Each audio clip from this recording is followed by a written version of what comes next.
Un exchange crypto, c'est le portail qui te permet de passer des monnaies fiat, c'est-à-dire dollars, euros, francs, CFA, vers les crypto-monnaies. Parce que exchange veut dire en français échangeur. Et maintenant, dans cette catégorie, il y a plusieurs types d'échangeurs. Il y a les échangeurs qui sont centralisés, il y a les échangeurs qui sont décentralisés. Si tu es débutant ou alors tu viens d'arriver dans le marché des cryptos, dans cette vidéo, je vais te montrer comment est-ce que tu peux choisir ton premier exchange crypto. Déjà, tu vas faire quelque chose de simple. Tu vas aller sur le site qu'on appelle CoinMarketCap ou sur Coin360 et là tu vas aller sur la partie exchange. Là tu auras accès en fait à la liste des différents exchanges par volume de transactions journalières. Première chose que tu dois comprendre, c'est que plus un exchange capitalise en termes de transactions, plus il est sérieux et plus il a l'approbation publique. Et pourquoi c'est important? Parce que ça veut dire que les gens ont confiance en cet échangeur. Et aujourd'hui, l'échangeur centralisé le plus connu au monde, c'est Binance. Tu peux avoir Binance sur ton téléphone grâce à l'application. Tu vas juste sur Play Store ou sur App Store, tu télécharges l'application et tu vas devoir faire ce qu'on appelle un KYC pour utiliser Binance. Le KYC veut dire Know Your Customer. Étant donné que tu es sur un échangeur qui est centralisé, tu dois comprendre ceci. La différence fondamentale entre un échangeur qui est centralisé et un échangeur qui est décentralisé, c'est que sur un échangeur centralisé, en général ou alors sur la plupart, tu vas devoir faire une vérification d'identité avant de pouvoir acheter tes premiers cryptos. Ça veut dire que concrètement, tu vas donner tes informations personnelles, ton nom, ta ville où tu habites, ton numéro de téléphone et plein d'informations pour que ton compte soit créé et validé par la plateforme avant que tu ne puisses faire tes premières transactions. Or, sur un échangeur qui est décentralisé, c'est complètement anonyme. Donc, tu n'as pas de KYC à faire. On ne peut pas te retracer. On ne peut pas savoir que c'est toi qui a tel compte et ainsi de suite. C'est pour ça que la plupart des personnes, dès lors qu'ils maîtrisent à peu près l'écosystème, ils préfèrent se tourner vers les échangeurs qui sont décentralisés parce que là, c'est complètement anonyme et ils peuvent faire leurs transactions à l'insu de tous et sans problème.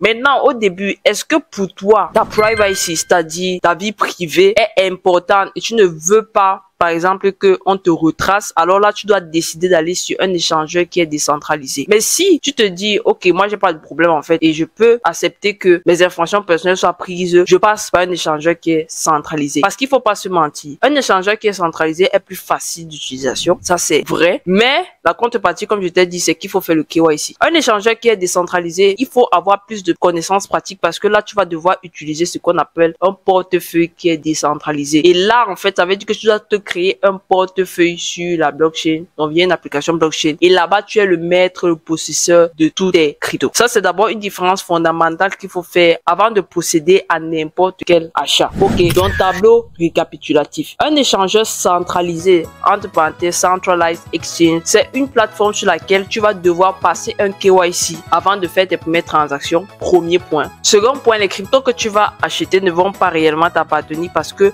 quand tu les achètes, ils restent sur le portefeuille de la plateforme. Ça, c'est le second point que tu dois prendre en compte. Maintenant, au niveau des échangeurs qui sont décentralisés, tu n'as pas de KYC à faire, c'est complètement anonyme. Maintenant, il faudrait que tu aies un portefeuille décentralisé que tu vas devoir apprendre à utiliser pour pouvoir faire tes achats. Mais ce qui est bien, c'est que tes cryptos t'appartiennent réellement parce que c'est sur ton portefeuille décentralisé et tu as ta phrase de récupération. Voilà, ça c'est essentiel en termes de différence entre les échangeurs centralisés et décentralisés. D'autres rajouteraient que les frais sur les échangeurs centralisés sont moindres par rapport aux échangeurs décentralisés et vice versa. Là, ça dépend de l'expérience de chacun et surtout de la blockchain que tu utilises ou alors que tu vas utiliser. Là maintenant, on peut aller sur les échangeurs à proprement parler. Maintenant, il y a des spécificités que tu dois savoir. Entrons dans les échangeurs qui sont centralisés. Le plus connu, c'est Binance. C'est le plus gros. Il n'y a rien à dire. Maintenant, ce que tu dois savoir, c'est que la vérification d'identité sur Binance est un peu compliquée pour certaines situations géographiques. Par exemple, quand tu es en Afrique, particulièrement dans les pays de l'Afrique francophone, on a des soucis pour finaliser la vérification d'identité parce que nos adresses ne sont pas dans le système. C'est pour ça que généralement, avant de créer son compte sur un échangeur qui est centralisé, je conseille généralement à mes clients de d'abord me donner leur position géographique, qu'on puisse voir ce qui est le mieux. Il y a des gens pour qui ce serait mieux qu'ils passent plutôt par KuCoin. Get.io, c'est très ouvert, c'est facile. Puis, il y a les échangeurs comme CoinEx. Là, il y a aussi des échangeurs qui Après, ils viennent de se lancer. Ils peuvent permettre aux gens de créer des comptes sans le KYC. Mais, je dis bien mais parce que je dois le savoir, à un moment donné, ils vont obliger les utilisateurs à passer par le KYC. Parce qu'ils doivent passer par ce qu'on appelle la régulation. La régulation, c'est le fait d'être reconnu par une autorité de marché financier, par exemple la SEC aux États-Unis. En fait, ce que tu dois comprendre, c'est que le KYC, tu vas le faire tôt ou tard sur les échanges qui sont centralisés. Maintenant, il y a un autre point à prendre en compte, ce sont les impôts. Aujourd'hui, il y a des pays dans le monde où on taxe violemment les cryptos.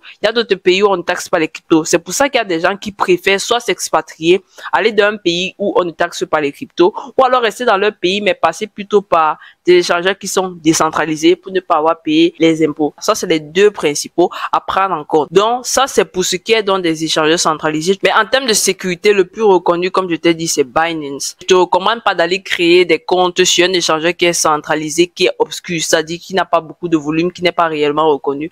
Parce que sur le long terme, tu risques de perdre ton argent. Donc, reste quand même dans le top 10. Pour les échangeurs qui sont décentralisés, ça va dépendre de la blockchain que tu vas utiliser et du portefeuille décentralisé que tu vas utiliser.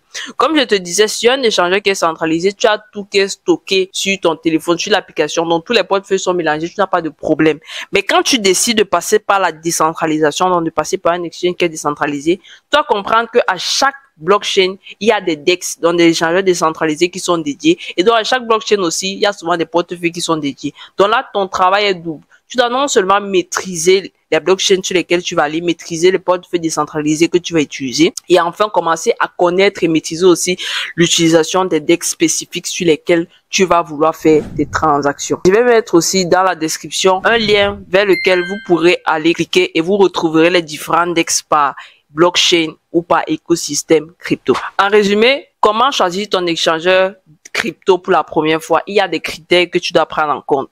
Premièrement, second, il faut comprendre que tu as deux choix, CEX ou DEX, et que chacun d'eux a ses pour et ses contre. Ensuite, tu dois prendre en compte ta situation géographique, tu dois voir ton statut d'imposition et plein d'autres critères que tu dois définir. C'était Karine de la Karine Academy. J'espère que ce contenu t'a plu et qui t'a aidé. Dis-moi en commentaire si tu l'as aimé. Like, commente, partage et dis-moi si tu as déjà créé des comptes sur un ou plusieurs échangeurs crypto ou alors lesquels tu utilises le plus. Ne me quitte pas sans t'être abonné si ce n'est pas encore le cas. Et je t'invite à récupérer bien le premier lien en commentaire, une vidéo qui t'explique les 4 façons de gagner de l'argent dans les crypto-monnaies sans blabla.